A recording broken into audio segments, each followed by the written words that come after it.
Those statues. Am I right in thinking they are of High Entia origin? They are indeed. These are the sororal statues. They depict twin goddesses representing order and justice. A treacherous place to erect them. This place was once used for our coming-of-age ceremony. That seems fitting. Potential successors to the throne who came of age were left here. If they survived, they could return to the capital, triumphant. I see. So only the best specimens continued the Imperial line. Ruthless, but effective.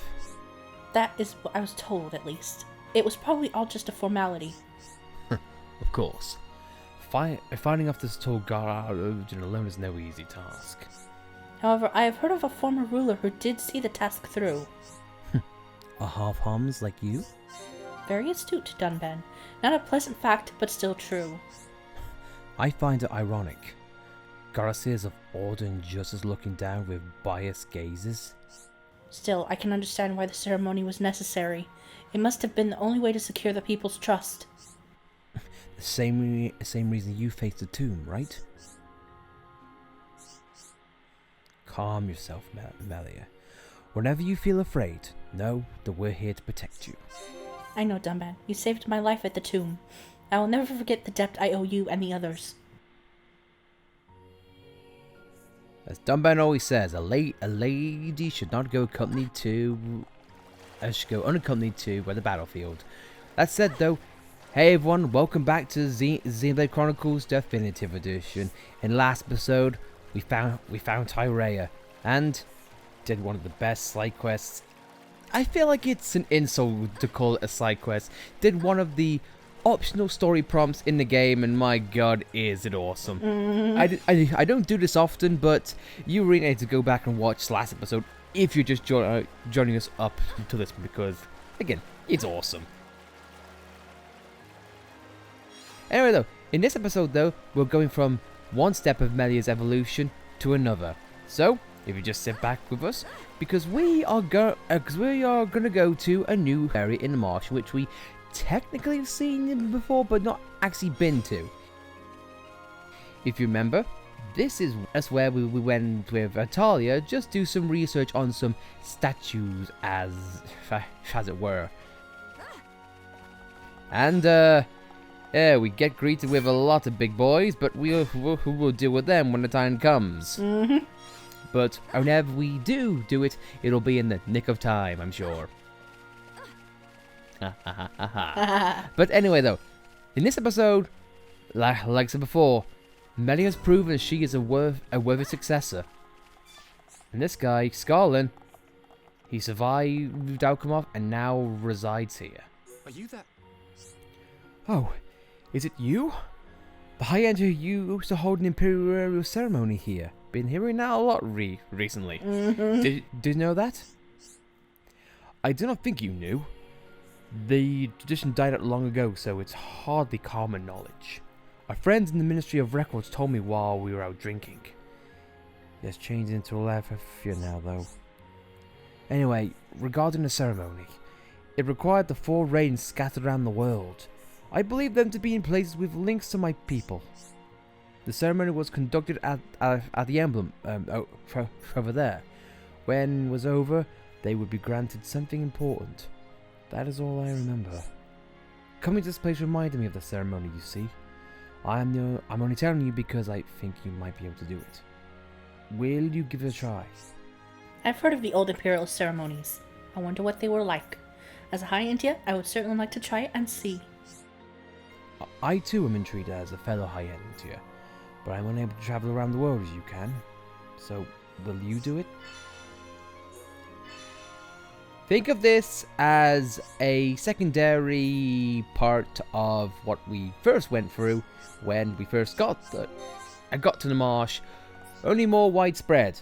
Ironically, however, you can still find one of the Regents in the same place which you found at the other.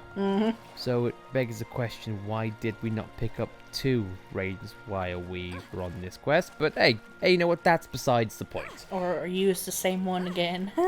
What if we just copy and paste? Don't ever know. It's not like the High Entia around to stop us anymore. No. Whoops. Sorry, Melia. It's still good, though. I'm sorry.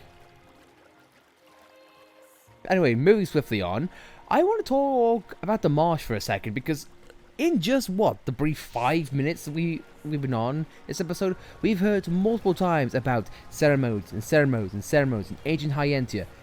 I mean, for one part, it does make sense, considering the fact that, you know, let's just say half Hom's royalty seem to have it rough.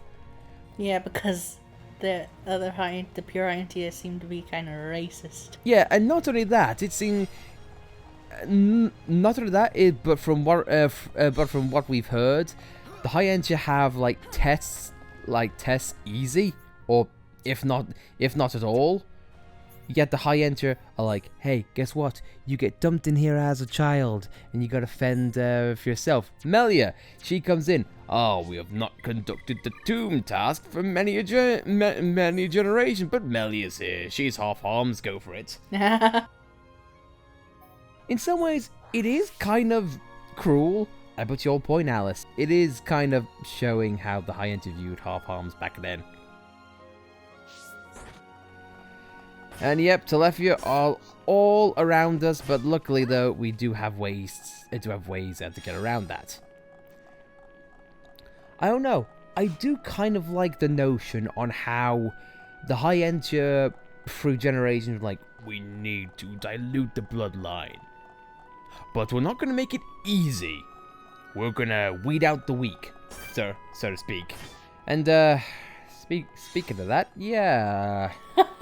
Well, we'll just gloss over you, but we'll get to them eventually. Hopefully. Maybe. At some point. Let's just get away from Alchemoth just so, you know, we don't have to endure the pain. Mm-hmm. So, pretty much any significant marks to High Entia in which you've seen in the past, they're going to be here. The marsh, Eryth Sea, and indeed, the High Entia tomb. And since while we're here, every single thing that the ominous voice talked about during our first trip here actually makes a lot of sense now. Mm-hmm. Breaking the curse of the High Entia. 82% is apparently what Melia is. Uh-huh. And who knows? Maybe that's one of the reasons why she was so infatuated with Shulk, because she thought, oh, that could be another chance to go down, I don't know, another 5%. Yeah. Either way, though, the last stop is, of course, the first place in which the High Entia left their mark. Imprisoning Zanza. Back at Osei Tower. And I think we should probably address the situation right now. The High Entia are scattered across the Bionis. This is the first time we're bringing it up because we kind of didn't want to just say, and there's High Entia. Anyway, on to something else. Mm-hmm. But they've all spread out and gone their separate ways, and they are all hiding out in various places. This is one of them, and thank God for the Definitive Edition and Destroy Distance, because otherwise you wouldn't quite be able to find these guys hiding out. Unless you walk in by random or talk to the Nippon researchers on top of Vallig Mountain, you would not know these guys were here. Mm-hmm. Because you honestly have no reason to go back to Osei Tower unless you want to do a full completion of the heart-to-heart. And, as you can see on our right, they're here too. But now's not important. We've got to prove ourselves again, not as adults, but as rulers. What Dumbat and Melia talked about in the beginning comes full circle. And just like last time, we get a boss fight. Radiant Petrix, except he doesn't come with the ones who get in our way. Lame. Yeah, I was hoping for that. Oh, I really would have loved that soundtrack, but anyway, that's besides the point. Radiant Petrix, because he got spawned by Retrix, or Radiant, so I don't know where I was going with that. Anyway, this guy, his first party piece is having a bind spike. Doesn't do much damage, but yeah, he just causes you to not be able to move. not really the biggest problem if you use it like Ricky or Melia. The only detriment you can have is when it's short and whatnot. However, that's not really his biggest threat, so to speak. He hits hard. This guy hits amazingly hard, especially with his talent art right there. It hits once, but it hits twice as much, if that makes sense, because of multipliers and whatnot. However, if you do have a good physical defense, I would definitely recommend that, because he does have an ether attack, but not really his strong suit. And I guess you could say he blazes you and causes a debuff. If you got a protection against that, it's all good. But apart from his high attack stat and binding problems, he's not really that big of a deal if you're able to stay on top of it.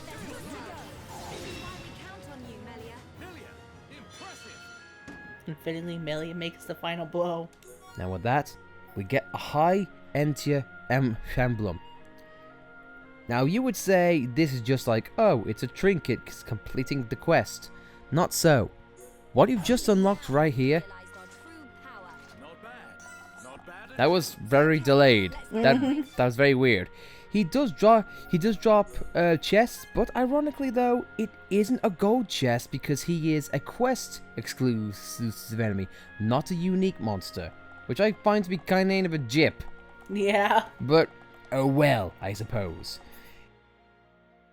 Anyway though, yeah, like I said before, that collectible I just picked up, that is a very special item in which we have the ability to unlock many secrets, all of which may not be known, but it's something which we've all seen before.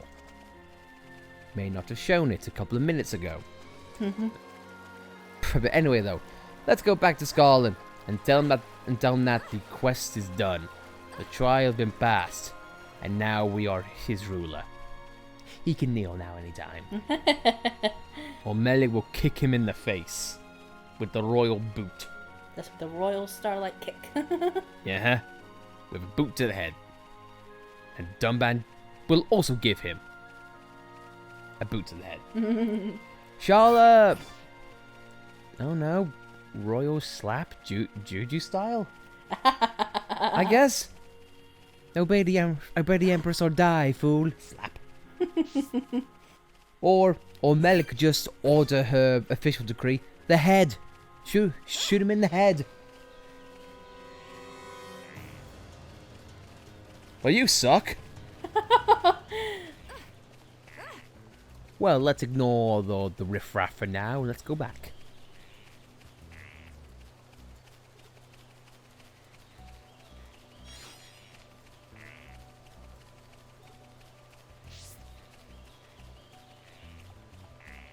He's not here. Did that quest get completed? I think we did. Wait, what?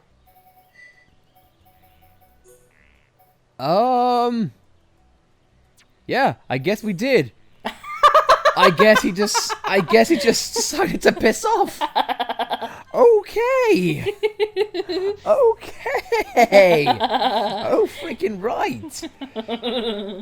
I was expecting, oh my god, you did the trial, because he said, I want to see it happen. You were expecting kind of would want to see results. Yeah. Maybe. Possibly. Either way, okay. Anyway, though, we do have High Entia here, and just a word of warning. Well, I wouldn't say warning, but just a little note of reassurance. One thing that Monolith has done, and I'm really happy about this design choice,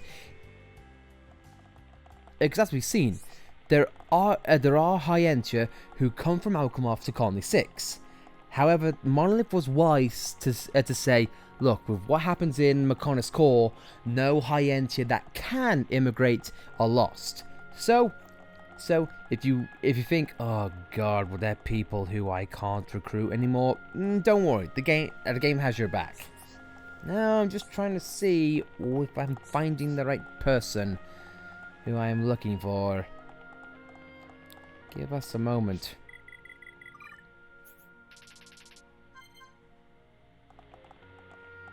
Also, here's a little design choice. Every single notable High Entia who you want to talk to, they're all at night.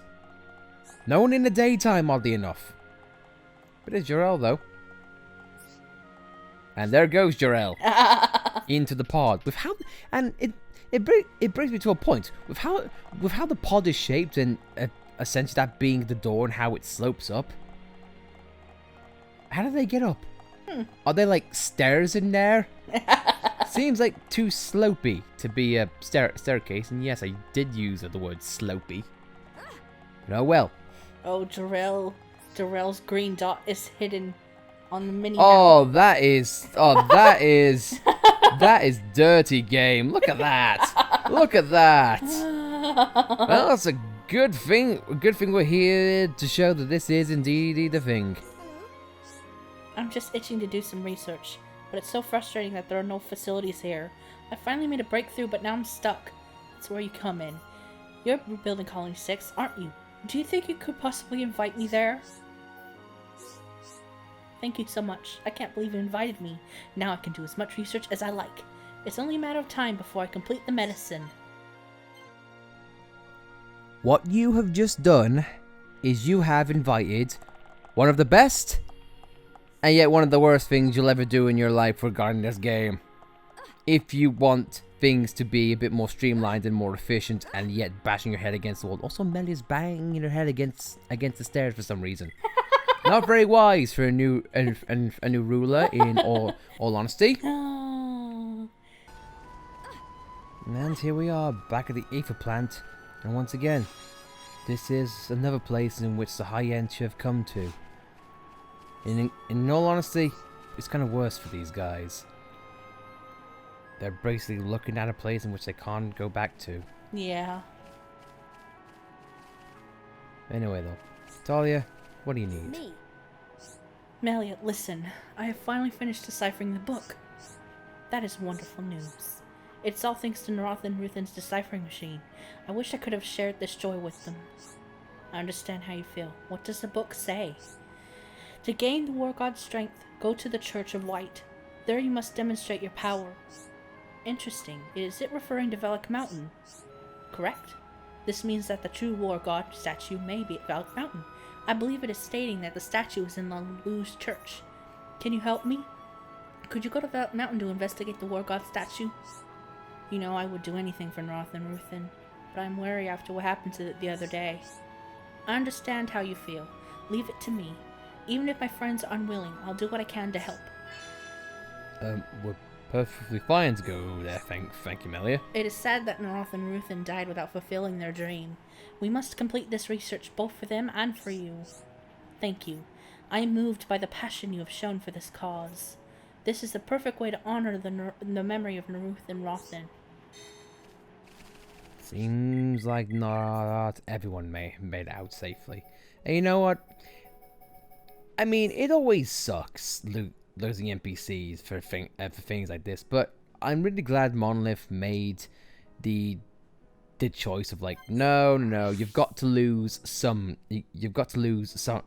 people in order to make it matter. Mm-hmm. And plus it always encourages more playthroughs, because you need to see what you missed and what you need to avoid. Oh no. It's a very nice choice, and trust me, we'll get more into that later on. But I guess since now we're going up to the church and just waddling on through Valak Mountain, I guess let's just talk about Melia from a character standpoint, from what we've seen in the game so far. In the last episode, we talked about, or we saw rather, how Melia and Tyrea were kind of opposites, but yet in the same vein. Mm-hmm. Now, oddly enough, I want to bring up the same kind of argument between Melia and Fiora. Because if you really think about it, yeah, sure, let's put the other races aside, even though they're sort of like half. You know what? Actually, saying that brings up a point, or even more of a point. So let me start from the beginning. Fiora and Melia actually have a similar backstories.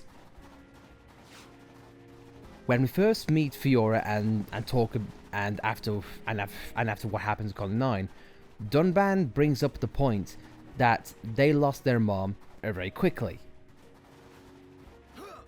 And then they lost their father to a Mechon. Mm-hmm. What happens to Melia? She loses her mom early on, Mm-hmm. and then loses her dad to a Mechon. Mm-hmm. Fiora has a brother in Dunban. He suffers a bit because he fought so hard for the Monado. Mm-hmm. Melia has a brother, as she lost Callian because of Zanza, and basically is the Monado. Mm-hmm.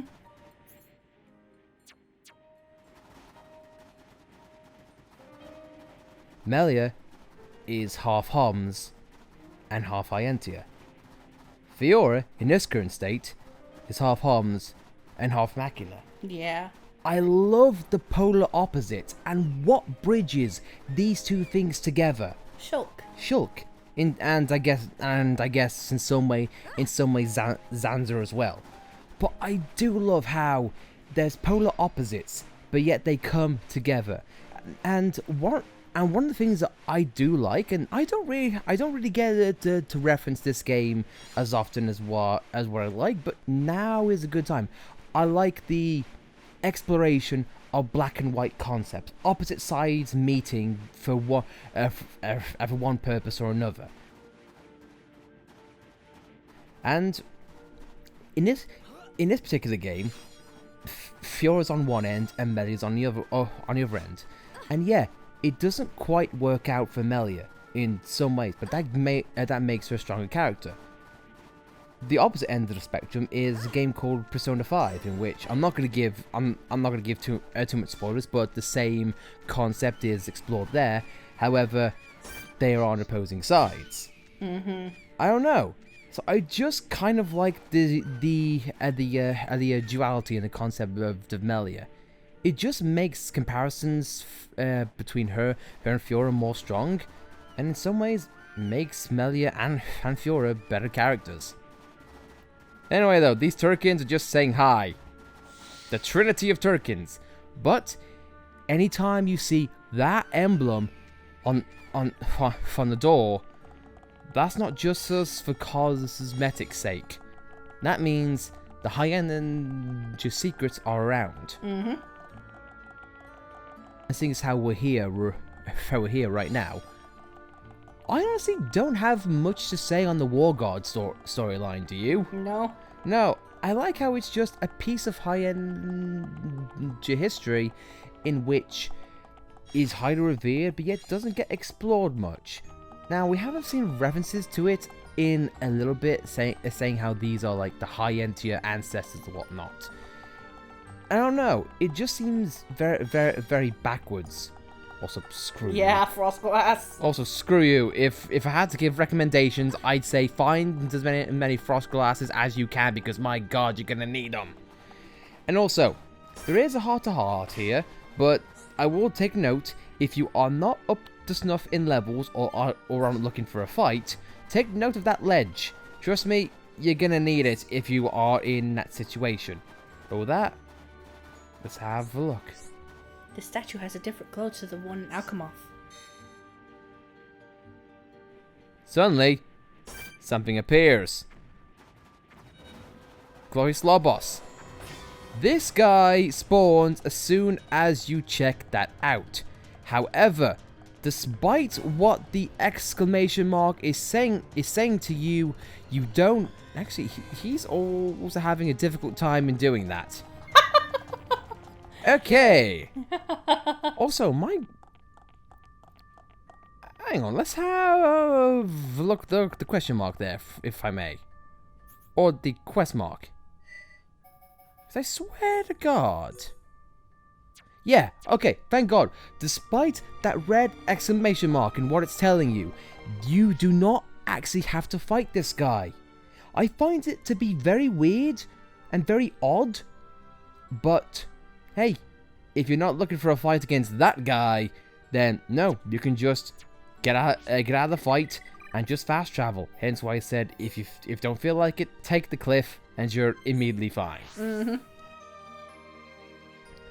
And also, as soon as you fast travel out of there, the guy despawns and doesn't come back. At least I believe he doesn't. Yes? Also, you would want to trade with this guy because he has he has aura heals up from the wazoo, and he also has an item in which we kinda need. I found the compass. I'm glad he spawned in front of me because I was on fence on if I wanted to do this or not, but he conveniently appeared. Well, with that, he gave us a stormy outlook, and that is essentially trading in for the fun. I found the compass, and if you look through our entire collectopedia, you'll see we have 100% except for the other category. But with that said, though, that's one last thing done. But now, let's go back and tell Talia the good news. And a point of what I brought up earlier. There's not much to say on the War God statue, but a part of me feels like that's the point. Like, look, in the narrative and in the game, we have bigger fish to fry. Zanza, saving the world, stopping the Bionis, and we don't really know why this is important to her. But, you know, why not? Me. Why not? You're back. What did you find? It looked the same as a statue in Alchemoth, but it was strange. It was a different color from the other War God statues I've seen. Then what color was it? It had a silver body with golden wings. Excellent. That is the true form of the War God. Those in other places are replicas created by followers of the faith. They are completely white. Perhaps the white stems from the connection to Velak Mountain. Perhaps. But the statue with golden wings is the original, isn't it? It must be. Velak Mountain is where the War God faith originated, but there are no High Entia living there. It's too far cold. It is difficult to believe, but could it have been the Chilkin? They too have wings. I do not think so. The statue's wings more resemble ours. The book refers to Velak Mountain, but it does not give any more detail. Could it be possible that there was no snow there in the distant past? Maybe. Perhaps it was possible for High Entia to live there long ago. That would make sense. The sealed tower and door there seem to be of High Entia making. It must have been because the Bionis moved in the past. That could have made the climate uninhabitable for the High Entia. A fascinating supposition. So Velak Mountain is where the War God faith originated, then. Sorry, I'm being loquacious. This is all very fascinating, but I have to go now. We must continue our journey. I understand. Thank you for your help. I owe much to the passion and drive you've displayed. You have done a great deed for Narath, for Ruthen, and for me. I'm overjoyed to have finished my research. Think nothing of it. It is my duty as a member of the Imperial family. Huh? Oh, nothing. It is the duty of us survivors to pass on our High Entia heritage. Let us speak again when the world is at peace. Until then, I shall be researching the snowfall on Velak Mountain.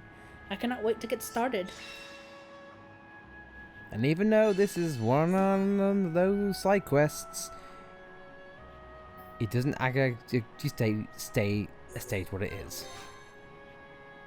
But we have a big up for affinity, and we get Melia's final skill branch, passion. Passion for what? Helping people out? Research? Who knows? Either way, improves Aoife, and boy, this makes Melia an even more deadly adversary. She could be a powerhouse now, and combined with the Emperor's Staff, in which we got last episode, it's just gonna get better. I like how Talia called her Melia, but then still didn't realize she was part of the High Entia royal family. Maybe she's too stuck in the books to realize. Either way, though, that is another job done and another soul at peace, I suppose. And who knows, to her point, maybe sometime soon the world can be at peace. But until then, guys,